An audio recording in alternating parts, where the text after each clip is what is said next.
Sunday evenings in the country. Today, terms like pitch and toss are lost on the young folk. Indeed, the term is now lost in rural vernacular. Yet a half a century ago, the game or gamble flourished throughout rural Ireland. Enthusiasts gathered at the crossroads, near densely populated villages, or even at the local bridge. Here in Ballinhill, the general meeting place was Cullinagh Bridge. From early evening, the pitch and toss enthusiasts assembled. Pockets jingled to the sound of coins, generally penny coins. A marking device, generally termed a spud, was placed at a selected distance. And then, a marked distance from the spud is another mark on the road. And so all competitors must pitch their coins from behind the mark that's marked out. So this spud is taken, put in the centre of the road. Player number one arrives. He selects two pennies, and he throws number one as near to the stone as possible. Then he throws number two and does the same thing.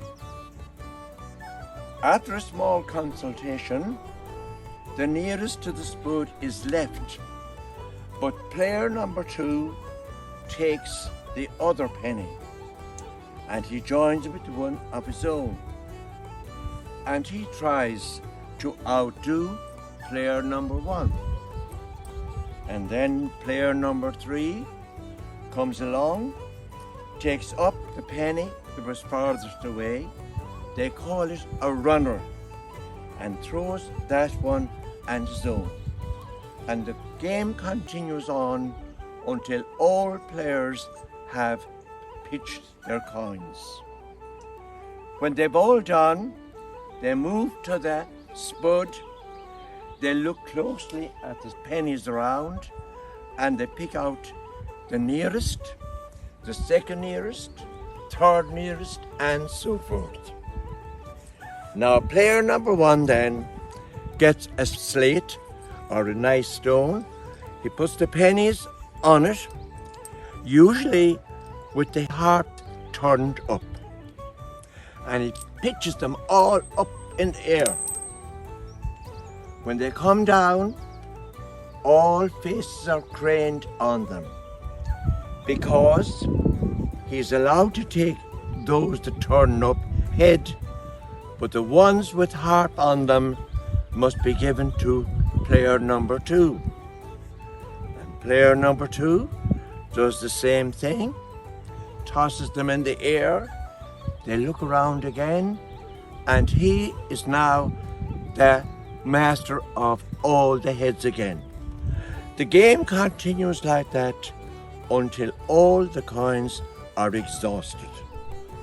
While daylight lasted, the game continued, fortunes ever changing.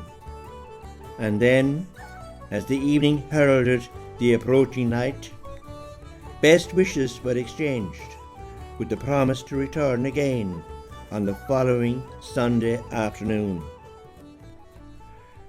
Crossroad dancing. For the younger members of the community, crossroad dancing took priority. As the days lengthened and temperatures soared, open-air dancing became the norm. One of such centres became Aille Cross. The site was ideally chosen as three main roads converged here, namely the Loughrea, Portomna and Cullinagh thoroughfares. In the late 30s, a giant slab of concrete was laid down here, with ample and secure distance from adjoining roads. Seating was positioned close to the west boundary wall. And then, close to the dancing area, stood the raised musician's seat. Its prominent position helped to carry the music in the absence of a public address system. This seat was reserved for the local musicians, who gave their time and talent free of charge. In fact, musicians travelled long distances from Leitrim, Abbey, Woodford, Loughrea to assist their fellow players from Aille and Cullinagh. Dancing went on late into the evening and only ceased when the musicians became weary and felt that they had accomplished their evening's work. And with the final notes of Our Anavian resounding in the nearby woods, instruments fell silent for yet another week.